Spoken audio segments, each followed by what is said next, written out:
Welcome, everybody. My name is George Champlin-Scharff, and I am the VP of Customer Success at Zenhub. Today's webinar is going to be a bit of a departure for us. Typically, our webinars are either product-focused or resource-focused, either about Zenhub itself and how to get the most of it, or content derived from our ebooks and other resources that we have. Today, we're going to have a panel discussion with a really great group of people who are going to spend the next hour talking about lessons and things that they've learned in their lives building products. So with that, we'll do a quick round of introductions and then we'll get the recording started. Let's start with Britt. Britt, can you introduce yourself? Tell us a little bit about who you are and spend a few minutes kind of telling us how you got to now, how you got to where you are. And I'm sure, like all of us, we all take kind of a twisty, turny path along the way. Yes, so, exactly. Yeah, so go right ahead. Excellent. Hi, everybody. Thanks for having me today. So my name is Britt Skolovy, and I am the Chief Growth Officer for a company called Kinzoo. Kinzoo is an early stage startup. We are working on a kid-safe family messenger, so a private space for kids to connect with those who matter most in a way that doesn't compromise on their data security and make sure that they are able to truly express themselves and have a safe introduction to tech. So I came to Kinzoo from a diverse background in product management, digital marketing, product marketing, and then also delivery management. So I originally started my career off at Telus, so a very large organization, worked as a product manager there. I then moved on to the e-commerce space, working at retailers Kitnase and Aritzia, where I went between roles in marketing and product. And then my role at Kinzoo, I actually oversee both areas. And often a question I get asked is that, aren't those two worlds very different? Why not one or the other? But I feel they're very complementary. At the end of the day, we're all serving the same customer. Marketing is really what generates those leads and brings them into your business. And then, of course, the product has to deliver on those commitments that we've made and really turn those inbound customers to loyal, repeat users. So, yeah, I see them as very, very complementary, and it's been really exciting in my career to kind of bring those two worlds together as much as possible. Excellent. All right. Thank you, Britt. So next up, Rob, can you introduce yourself and tell us a little bit about how you got to where you are? Yeah, thank you. Yeah, my name is Rob Pintwala. Currently, I'm working on a new venture that connects people with the right mental health professional.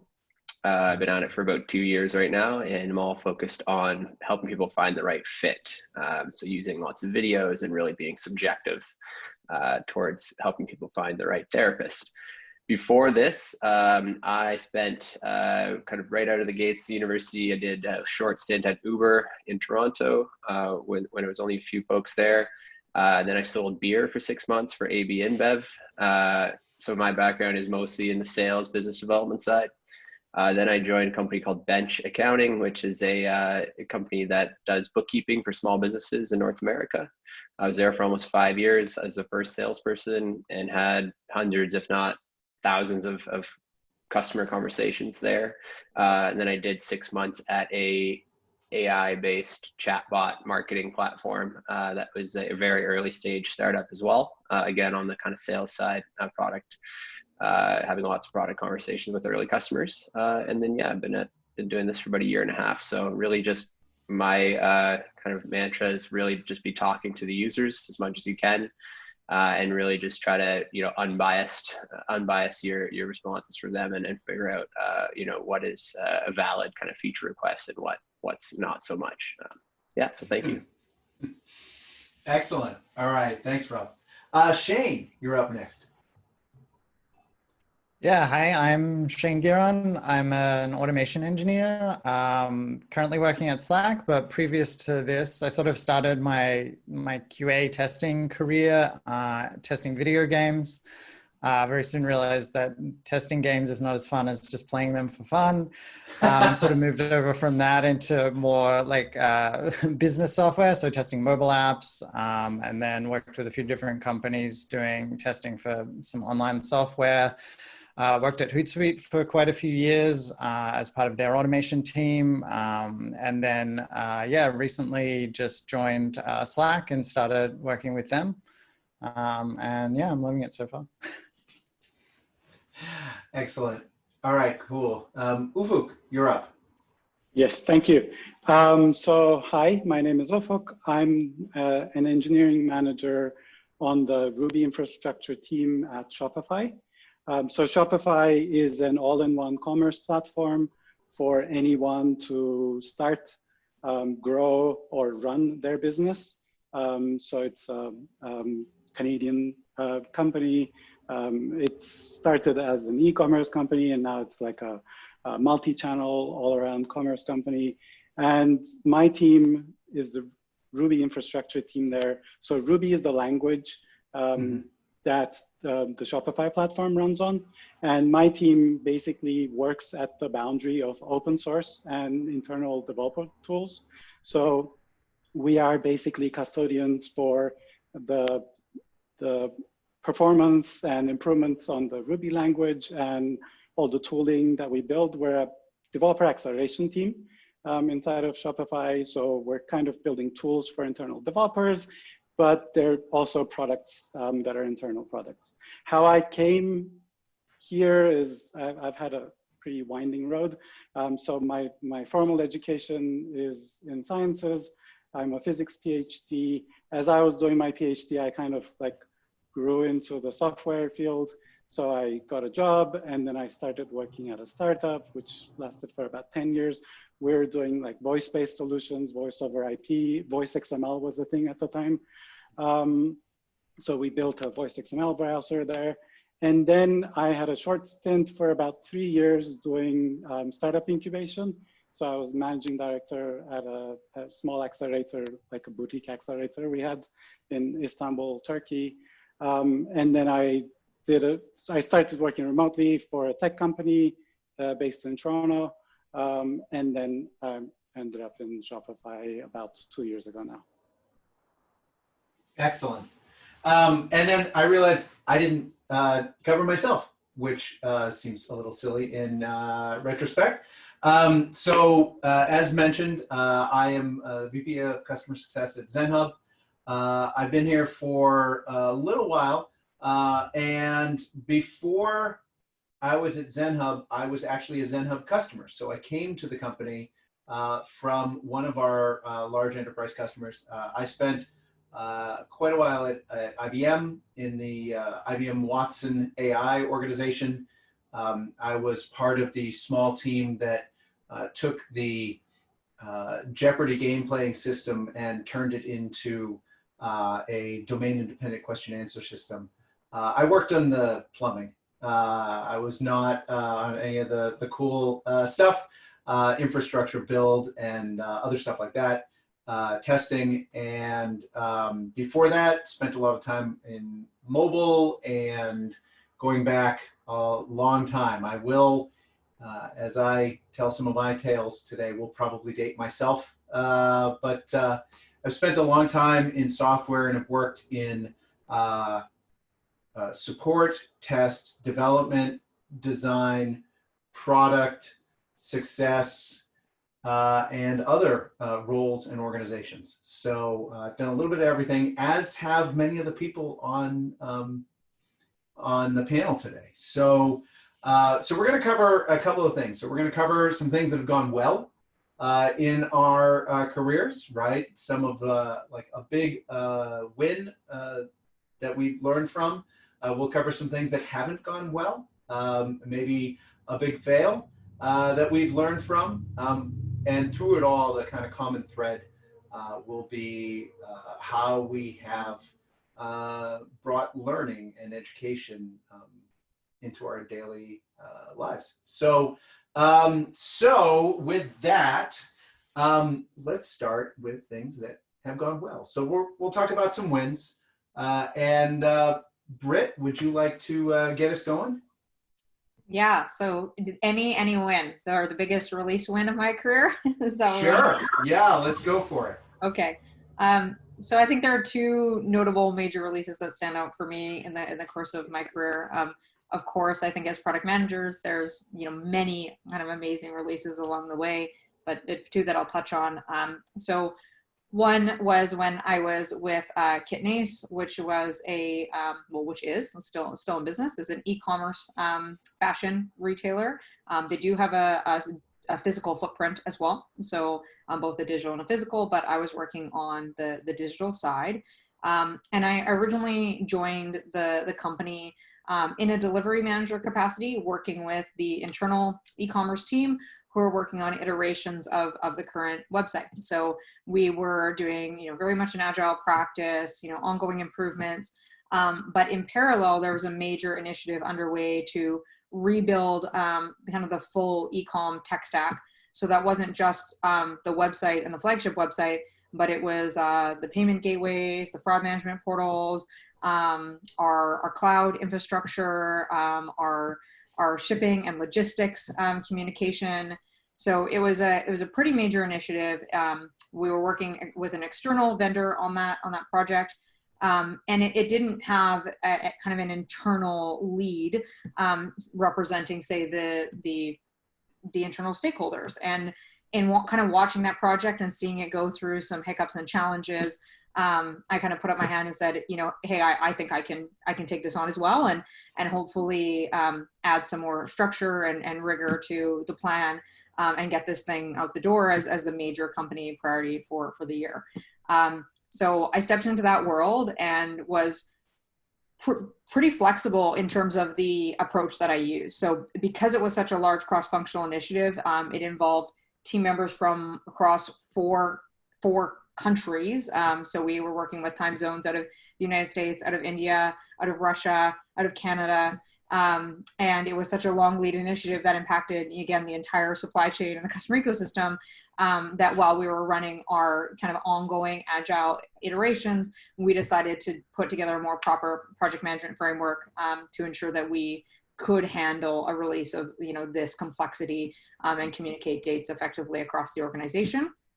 And that launch went seamlessly, which was a huge success for the entire company. It was, one of those memories where everyone's staying up all night. You have like pretty much half the company there, kind of watching every metric, looking for something to go wrong. And fortunately, when you see those first orders drop and everything start to hit, it was really exciting. And of course, I can't take full credit for that myself, but it was just a massive team effort, and to do a transition of that size and see it go really well for our customers was just fantastic. The other, I would say, major release milestone in my career has been joining Kinzoo. So when I joined Kinzoo, it was very much the beginnings of a company. So I was employee number 4. We did not have a product yet. So we spent a year working on the proof of concept, working super closely with customers on the ideas and the iterations of that product. We did a private beta period. And then, of course, at some point, you have to approach the inevitable market launch, where you bring that app to production and launch it in the app and the Play stores. And that was just such an amazing experience, because you're holding this thing very close for a while. And of course you're working with customers and people are using it, but it's still a little bit of your baby. And at some point you kind of share it with the public. And again, there's so much I learned on that journey that we can dig into further. But again, just incredible to see everything go from ideation to something real, including the brand, the marketing, of course, the testing, all cylinders firing to bring a product to market for the first time. So those are my 2 big milestones that we can talk more about later. Excellent. We'll dig into a couple of those points, and I suspect we're going to hear some common threads as we go around the journey here. Rob, why don't you talk about some of the highlights, the big wins that you've had? Sure. Yeah, I can choose two as well, and I'll probably be the least technical person here, as I can't code or anything like that. But at Bench, the bookkeeping software company, more so software complemented with actual accountants. Joined there very early, and from the initial launch, there's, I think, sort of a big decision was made early on as we started in our beta phase, as we started collecting customers. We needed to sort of choose a direction. So in the accounting world, there is sort of taxes, and then there's financial management, and there's reports and projections and all these other fun finance things that you could do with data and with charts and with all those fun things. So from an early stage, in sort of from the CEO, the company chose like the tax direction as the biggest pain point that we were trying to solve. So it was very, very difficult to stay true to that early on, because everyone, many people would be, where is this report? I want to use it to do this. I want projections. I want this. I want that. So I think, as far as a win goes, really just being patient and essentially having to disqualify a lot of customers from the very beginning, instead of oftentimes learning the hard way from accepting folks. And because it's a SaaS business and they're paying us monthly, 6 months later, we kind of overpromise and under-deliver to them. So we kind of stopped doing that. Nobody's ever done that before. And so I think that was kind of a win, as far as like, okay, let's really just stick to our focus, and that's getting people ready for their tax season, the most fun time of the year for entrepreneurs, and just really staying true to that and communicating that early and upfront to trials and to potential customers, and that really kind of helped shape the direction and the growth of the company. And the other one will be my own venture here, First Session. From my, I guess you'd call it my MVP, my first launch, and really just, it's so easy to try to keep building if you're looking at kind of the lean startup method. That will really try to keep you on track, but it's so easy to try to add a feature here, add a feature there. So clearly I did not hit my deadline at first. I was probably 3 months over at least. But what I learned is that all it took was a simple landing page with, at the time I had 11 therapists and 11 YouTube videos for each therapist, and a contact form that was basically hacked together. It was a single contact form that had a tiny snippet of code to tell me which therapist folks were trying to see. And that's all it really took to get me to the point of saying, okay, this is working. Again, I didn't spend any marketing dollars, just kind of word of mouth, organic social media, that kind of thing. And it took about 2 weeks to figure out, okay, I need to keep going on this. And then the second major release was scheduling, so people could book directly with the therapist. And I had a lot of folks in the community tell me, oh, we need to do some proper user research. We need to sit down and we need to have proper structured interviews. But it was just one person team at that point for me. And again, just kind of had to balance intuition a little bit with saying, who wouldn't want to just save time from the back and forth conversations with booking with a healthcare person? And again, that was just another, kind of a accelerated product release that showed some pretty positive results right off the bat. So I think a balance of kind of having that intuition about your customer, not getting pulled into building everything at once, and just kind of move fast and quickly, but focus on your core value proposition at all times. That is great. And embracing the MVP lifestyle there is just, it's the way to do it these days. Shane. Yeah. So I guess in my world, it's a little bit different. So test automation and sort of making sure that you have the infrastructure in place to do these bigger releases. And so a lot of the releases that the teams that I worked with were actually internal releases where we would build some kind of new test tooling and release that to the developers to use in order for them to like write better tests or do more testing or test a different way that they weren't able to before.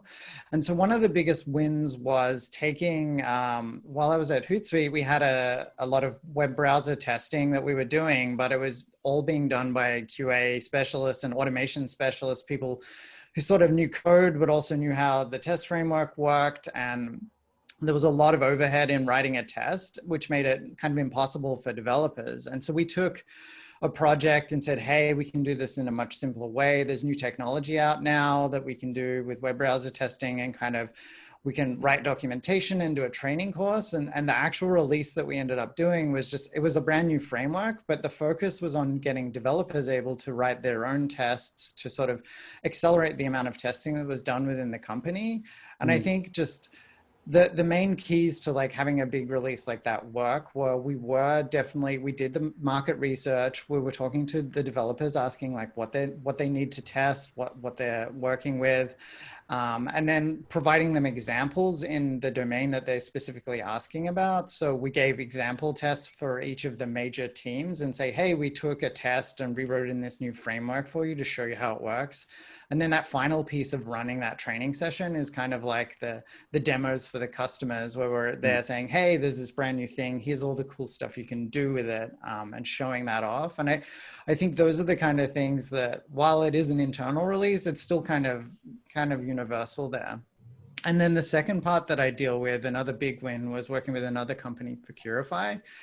And we ended up doing what was taking a 2-week release process, and paring that down to a point where essentially we wanted to do multi-releases per day. And so we worked with them over a couple of months to sort of do things like speed up the automation so we could have everything run in under 15 minutes, look at the deploy process, look at the manual steps, see what we can automate, what we can't automate, look at the way that everything was structured, look at who was doing those releases. And we had a huge list of stuff that we could do, but the whole team kind of got on board. And what we ended up doing is going from that 2-week release cycle where there were only 2 or 3 people in the company that were actually able to perform these releases, to having it down to, we had up to 5 releases a day, and any developer in the company was actually able to perform those releases. And what that enabled that company to do is kind of accelerate the customer value proposition. So bugs would be logged and they could be fixed that day and released that day, and the customer was then happy that day, rather than having to wait for this big long 2-week release cycle. So that was a huge win for that company as well. So yeah, that is fantastic. The ability to deliver value to customers sooner rather than later is the thing that sets the successful ventures apart from those that aren't. Ufuk, you're up. Yes. So I'm going to actually just concentrate on the MVP phase, not the release phase of the products. I'm a big believer in the lean methodology. So Agile is great for developing products, but lean is great for designing products and deciding which features a product should have, or if there's even a customer base for the product that you're thinking about. So one story, well, both of my stories are from about the same time. So the background is, I'm the managing director of this startup accelerator that we founded in Istanbul. And it's been about 2 years, and we were like pretty failing at running the accelerator and funding like other people's ideas. So we said, actually, like we were 3 partners at the company, and we said, we have a few ideas. Let's try one of our ideas. So we're like brainstorming. So one of the ideas that one of our partners had, and she was coming from a finance background, was selling insurance.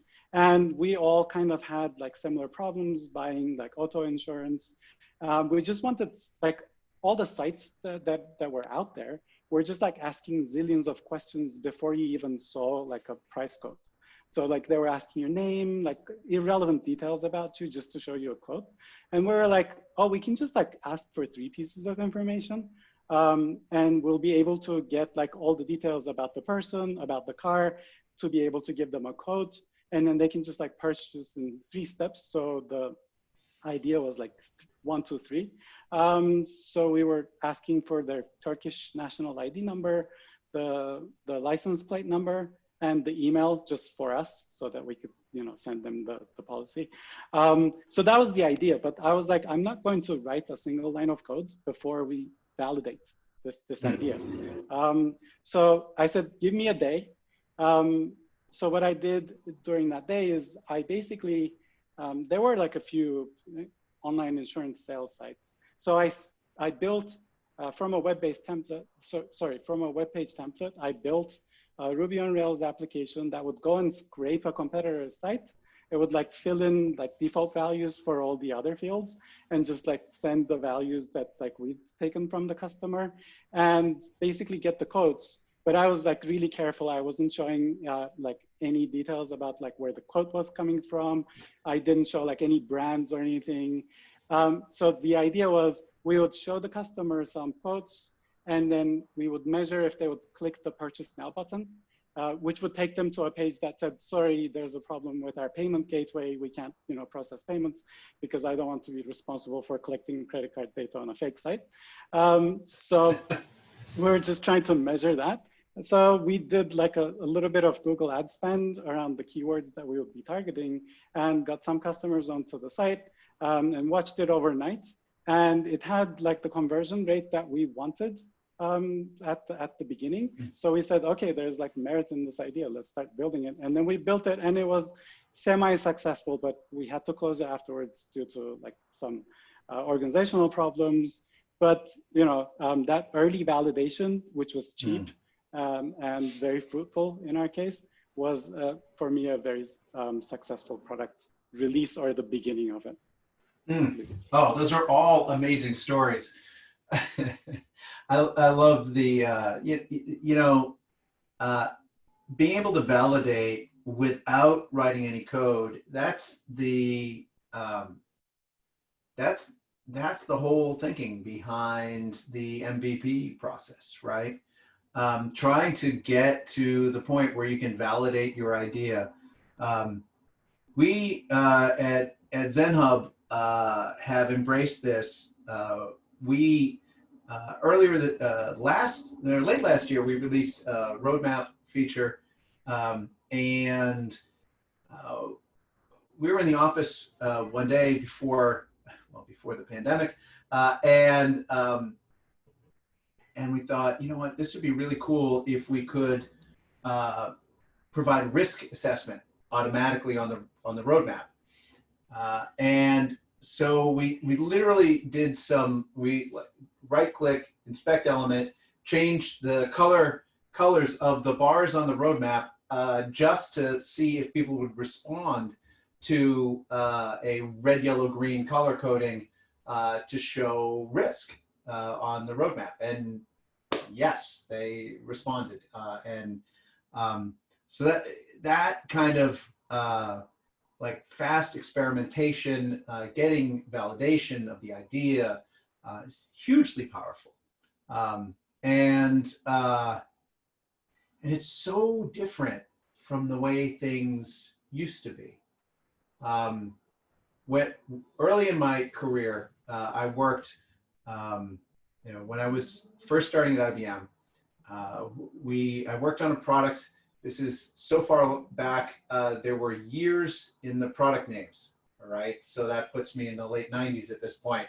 And so we brought a customer in. It was November, and we had an actual observation room with the mirror that was actually see-through on the other side, and there were a bunch of us in the room watching one of our enterprise customers come in for a test.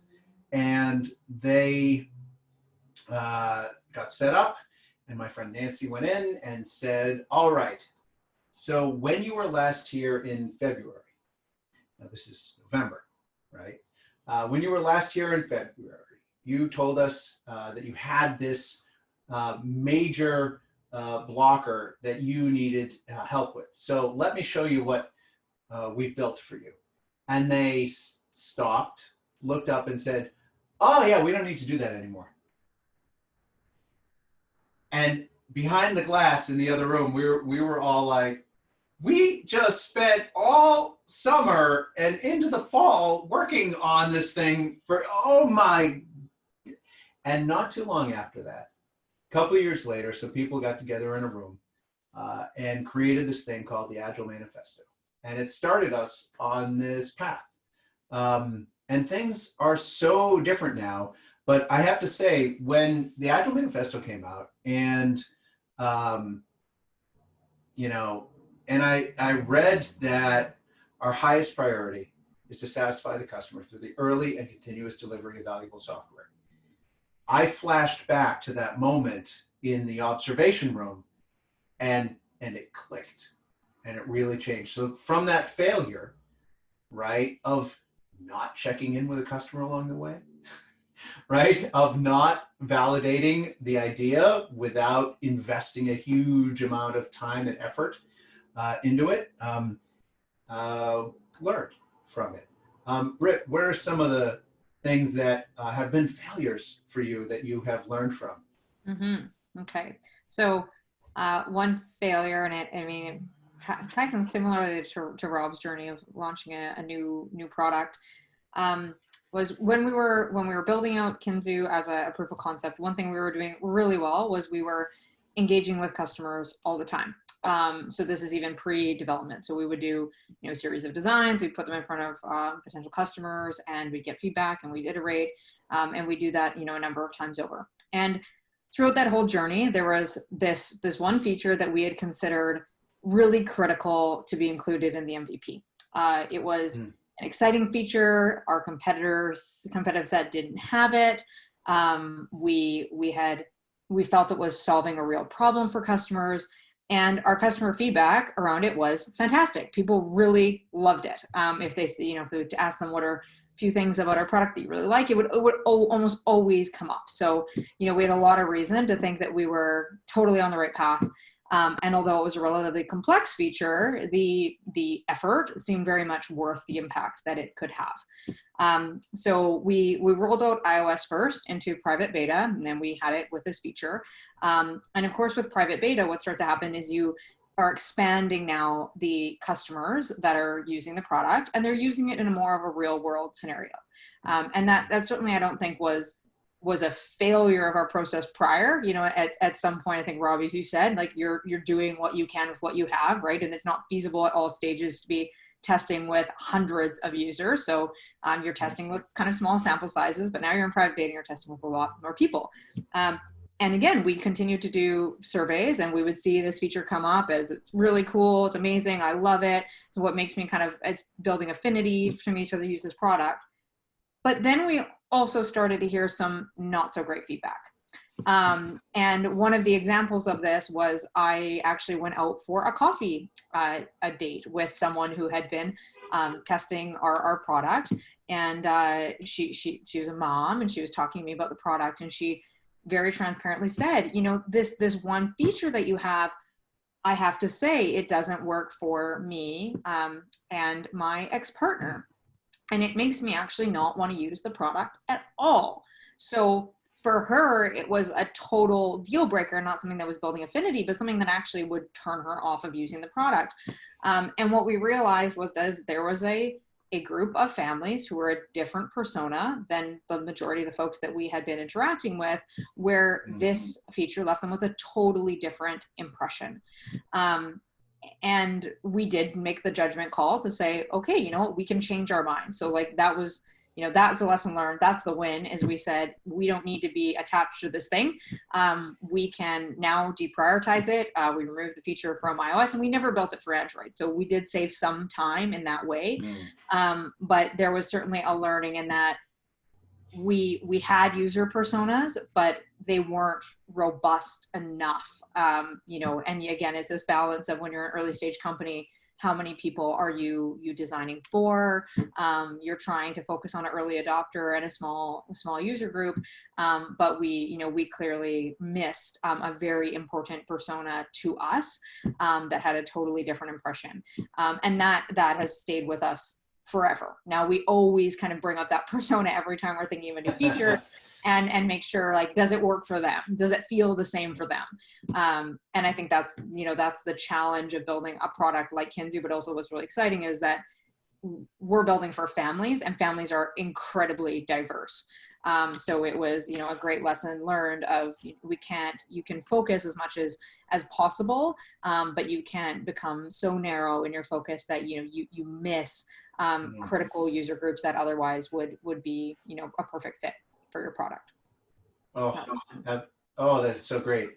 Not, but great. Yeah. You know what? Rob, how about you?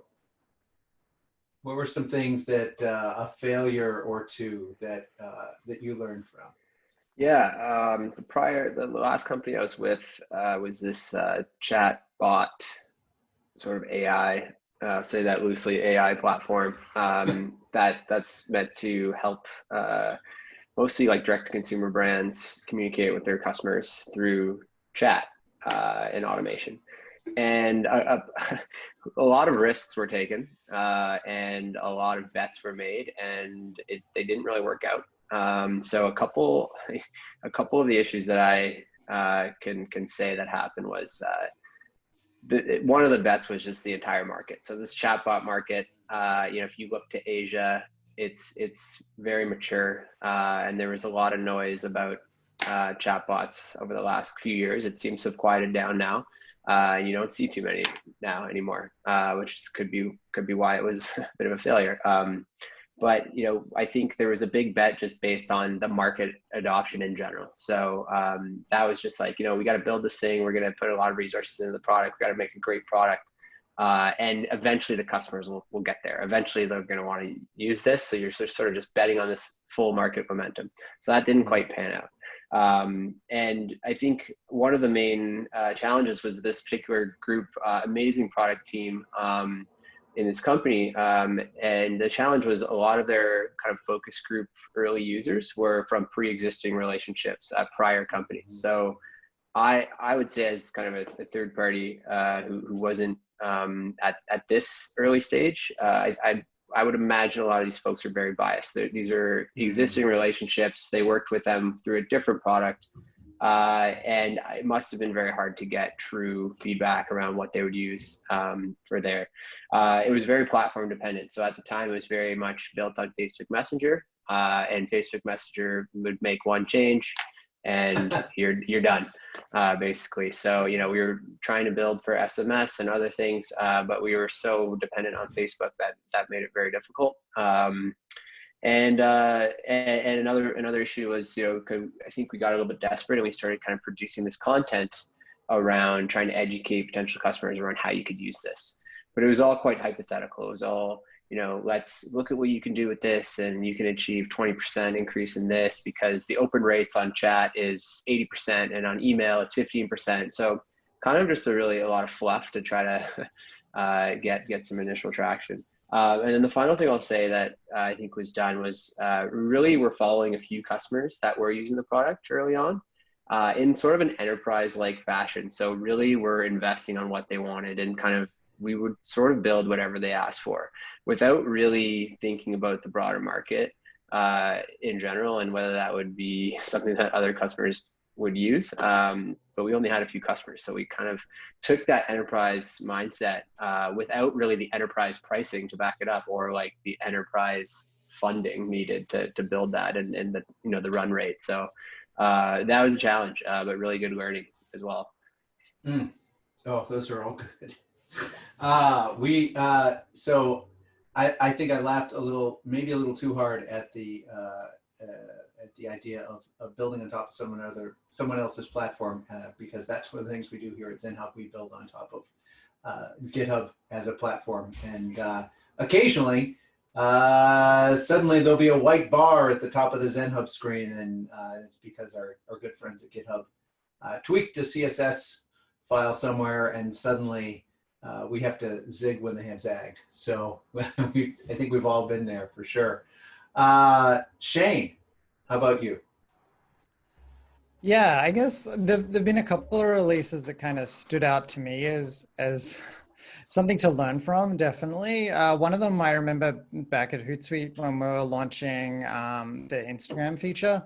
One of the things was there were other people out there doing it. We needed to get it out right away. There was kind of this marketing push to get something out. And I feel like the product that we ended up releasing, while it worked, was way too complicated and way too easy to mess up. And while there were workarounds and while it worked for most people, what wasn't really taken into consideration is kind of the volume of support tickets and the volume of customer complaints that come from a system that, even though it technically works and it technically is the feature that people were asking for, it doesn't work the way they wanted it to work, and it didn't work the way that they expected it to work. So even if you build the thing that someone inevitably wants to use, if you don't build it in the way that they want to use it, that's actually also a fail as well.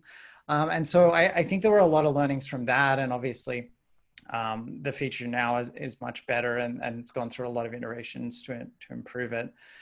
So that was kind of one of the things that kind of stuck out. And then the other thing is there's always these releases that aren't really releases that sort of slowly come out. And one of the things that you see this happen often with is someone does a UI refresh. They're like, hey, we've got the new UI, but you can opt out. And they start releasing that, and some people are liking it, and the people who like it probably are the ones that you're kind of playing into, and they're really liking it. But then you've got this subset of people that have opted out. And if you don't regularly check in with those, there becomes a point in time where you're like, okay, well, now we're deprecating the old one. Like the old one's going away. Maybe we're at feature parity or almost at feature parity, but we don't really use these features. No one really uses. And unless you're really checking in with those users that are the ones that have opted out, you run into this situation. I remember where we're like, hey, we're cutting this off at this date. And then we told everyone, and then we just get massive backlash from all the customers that couldn't use the new one, or it was a different flow for them, or it was just a different way of using it. And so you have this situation where like, okay, well, we need to now fix all these problems, and we'll push it back a couple of months, and then we're going to deprecate it in 2 months now. And then it gets to that deadline, and maybe some people are still complaining. And maybe by that point, there are new people who have joined that are maybe using the old flow, or there's all these use cases where you kind of get into this bad situation. So I think having good deprecation plans around when old stuff's going away, and having really good messaging, and finding the people who are going to be the vocal majority, and finding them early rather than at the end of a process where you're almost ready to like, all right, well, now we can delete all this old stuff and get rid of the old UI because there's only 1% of people using that. But maybe that 1% is an enterprise customer that's paying you a lot of money, and you actually need to pay attention. Oh, absolutely. There are a couple of things that popped for me there. There's a quote attributed to Henry Ford, and we can all Google this later to see if it's real or not, but I'll just say it anyway. And that's, if I built what people asked for, then I'd just be bringing them a faster horse. And again, we can fact check me later, or somebody can fact check me now and just let me know. And one of the amazing things that we have today is the ability to feature flag things, right? And so you can quickly get yourself into some trouble by feature flagging stuff, thinking that you're okay, going wide, and then suddenly the tickets start coming in. And you realize, oh, no, we're a little off course here. Ufuk, what are some of the things that lessons you've learned through failures over time? I'll concentrate on 2 stories from my past. So one was a startup that I became a part of a little bit into their journey. So that was basically trying to create a loyalty app for the 3rd generation coffee shops in Istanbul. They were like quickly growing. And the idea was you would be able to quickly buy or like pre-purchase cups of coffee from inside the app and redeem them throughout the network of 3rd generation coffee shops that we had in our database. And the idea was like to turn all the independent 3rd wave coffee shops into some sort of like a virtual chain to compete with the bigger chains. So the value proposition for the 3rd wave coffee shops was very obvious, right? Like they would have more customers, they would sell their things at like a discounted rate, but it was like in their interest to be a part of this chain. But I think we built too much of the product too soon.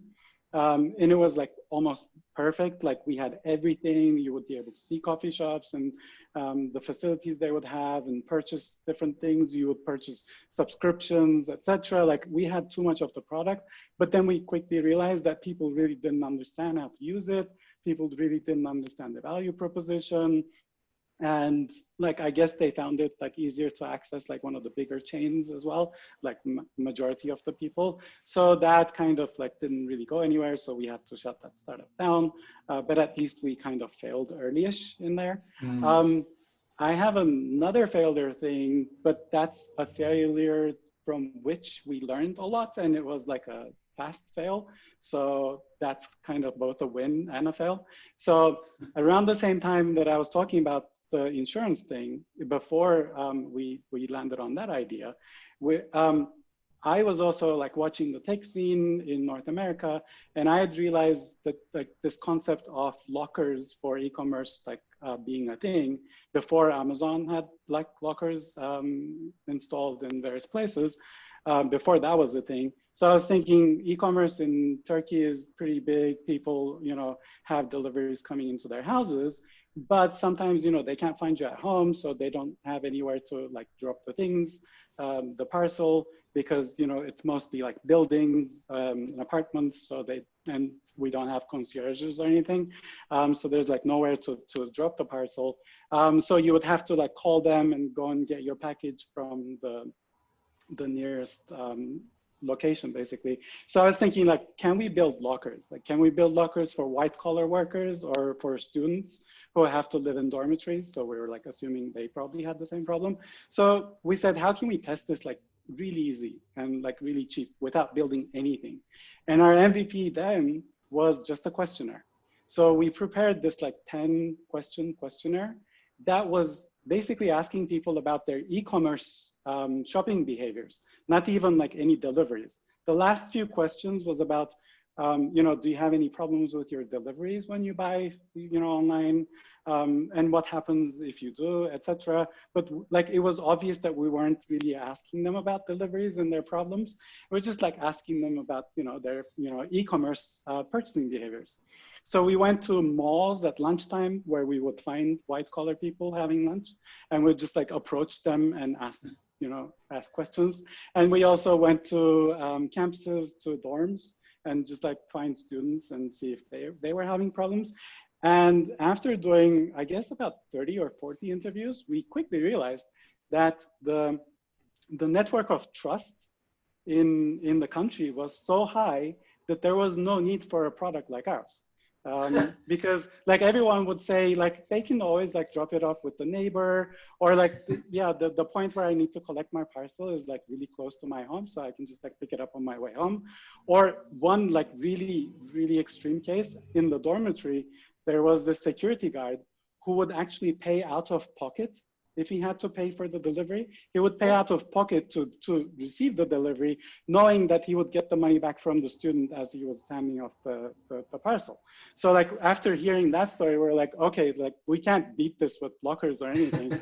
So we quickly scrapped the idea, and like nothing like that exists in Turkey still. So I think that was a right call, but we failed early, so that was also a win. Oh, there you go.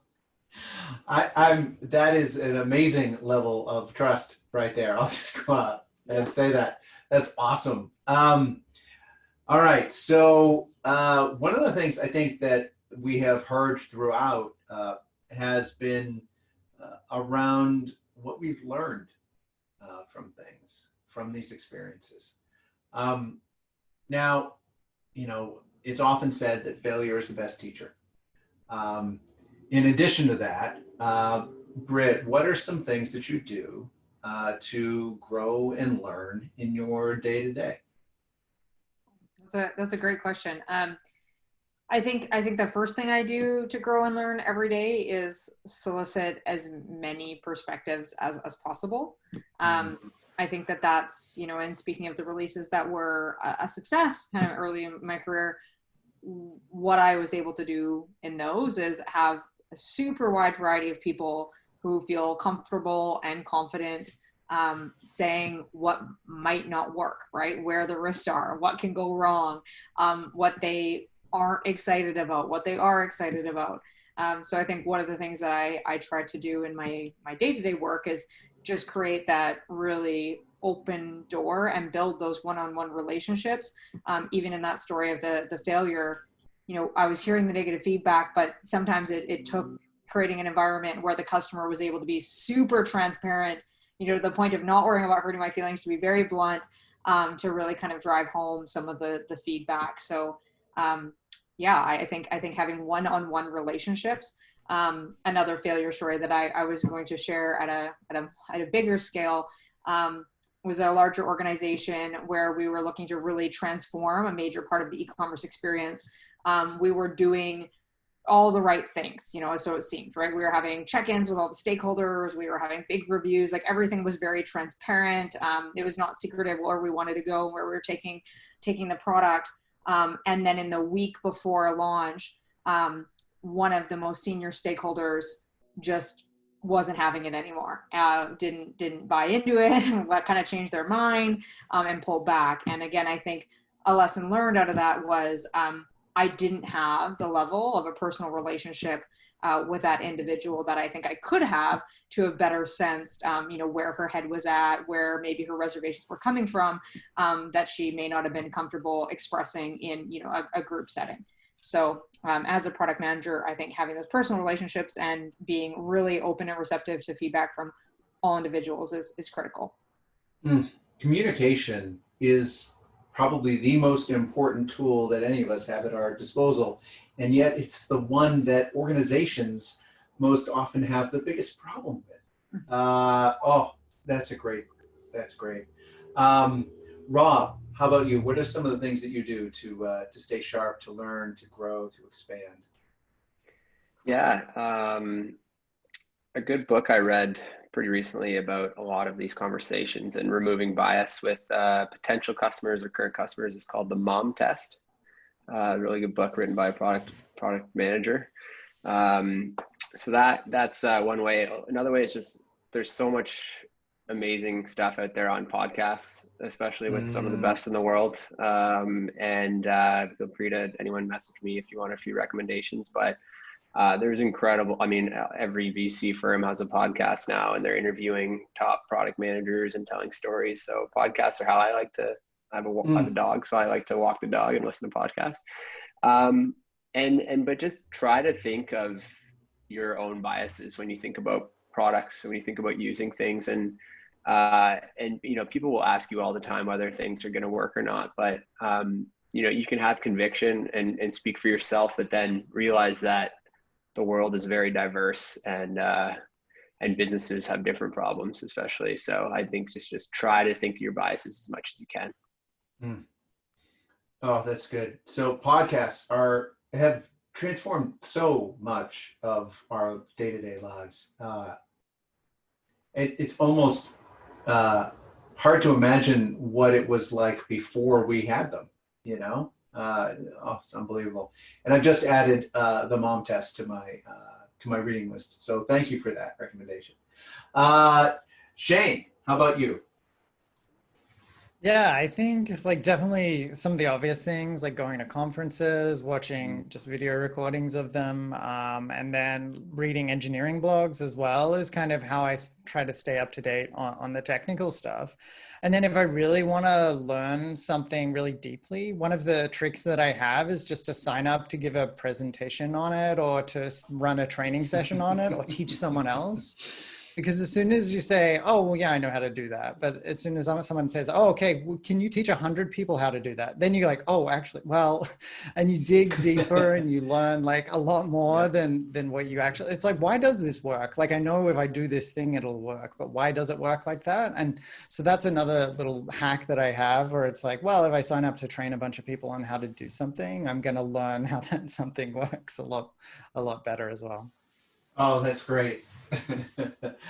Trial by fire. Perfect. Ufuk, how about you? Sure. I'm going to go back to lean methodology and preach lean methodology again. And that's very close to my heart. And I keep going back there because of my scientific background. And the point when I realized that the lean methodology is actually the scientific method applied to building products, right? Because you have a hypothesis, you design an experiment, and you learn from the experiment, and then you repeat. And that's what you do in science as well. So that's So that's at the core of everything I try to do at work as well. So I try and push the teams that I work with to make sure that we don't over deliver, we don't build beyond what we need, so that we can fail fast, so we can get feedback from our users as early as possible to see if the direction we're going in is correct or not. Personally, I love learning anything about everything. So like I just consume information from all kinds of sources, though I haven't been doing a lot of like long form reading recently. But also one of my learning techniques and one of the ways I stay up to date is by asking a lot of questions. I just like, if I don't understand something, I just like ask questions, try to understand, and I try to make analogies and say, does it work like this, or does it look like that, or does it look like whatever? And like someone explains it and suddenly it crystallizes, and you just learn a lot by asking questions, and more importantly, you learn how to like ask the right questions as well. Oh yeah, absolutely. And I think I'll wrap up with, for me, mentorship and finding experts and getting to know them and taking advantage of situations to meet people that will help you. Conferences were mentioned, and it sparked a memory where I went to a conference in Boston, and the keynote speaker was JJ Sutherland, who's the CEO of Scrum Incorporated. Scrum Incorporated is the company that was founded by his father back in the day, who co-created Scrum and was one of those signers of the Agile Manifesto. And so JJ gave the keynote. He was amazing. If you've never heard him speak before, search his content out. And afterwards, the auditorium, everyone gets up and walks out, and JJ's packing up his laptop, and I'm like, he's just there. So I like went up, but just to thank him, and I was like, hi, my name's George. I just wanted to thank you. That was a wonderful keynote. And he's like, oh, what do you do? And I'm like, oh, I work for IBM, the Watson AI organization. She's like, really? Oh, and suddenly we were walking and talking and having a conversation, and then we were having lunch together, and then from there, he's become a mentor of mine over the many years since then. And it's through trying to find people who you can connect with and who can help inspire you. These are the kinds of connections that are trickier to make right now, but still totally possible. And hopefully we've all made a few today. So thank you again for joining. We will post a recording of this up on our YouTube channel, and hit zenhub.com and go to our resources link for a list of the upcoming webinars that we do have. And once again, I'd like to thank Britt, Rob, Shane, and Ufuk for joining me today in an awesome conversation about learning. So once again, thank you all. And until next time, it has been a pleasure being your host today. So thank you again, and we'll see everybody later. Thank you. It was a pleasure. Thanks everyone. Thanks, George. Bye. Bye. Bye.